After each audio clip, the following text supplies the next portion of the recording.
కొందరు ఎప్పుడు ఎదుటివారిపై, ప్రక్కవారిపై, వెనకవారిపై, అందరిపై చాడీలు చెప్పుకుంటూ వాళ్ళ గురించి మాట్లాడుకుంటూ టయాన్నంతా వృధా చేస్తూ ఉంటారు. ఆ టయాన్ని ఇంట్లో పనికి ఉపయోగించుకుంటే ఎంత బాగుంటుంది. ఇల్లు చక్కబడుద్ది, మీ మనస్సు చక్కబడుద్ది, నీట్గా ఉంటుంది, ఇల్లు నీట్గా ఉంటుంది. వచ్చేవాళ్ళు కూడా అబ్బా ఎంత గొప్ప విల్లాలు, ఇల్లు ఎంత నీట్గా పెట్టుకుంది, ఇంటిని చూసి ఇల్లాలని అంచనా వేయవచ్చు. అంతేగాని కాలక్షేపంగా వాళ్ళ మీద చాడీలు, వీళ్ళ మీద చాడీలు చెప్పుకుంటే మీ టైం అంతా వృధానే. మీరు అల్పుల కిందే లెక్క, మంచివారి క్రిందకి లెక్కకు రారు.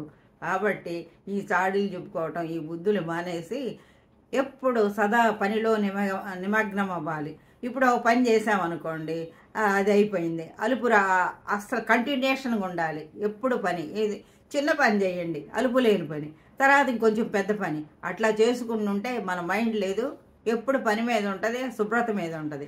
అంతేగాని పని దొరికినప్పుడల్లా ఎవరిని గురించి మాట్లాడుకున్నా, ఎవరిని నిందలేద్దామంటే భగవంతుడు కూడా ఒప్పుకోడు. ఆ నిందలు అవన్నీ కూడా నీకే సంప్రాప్తం అవుతాయి, నీకే నీ దగ్గరికే చేరి స్నేహితుల్లాగా నీ చుట్టూ తిరుగుతాయి.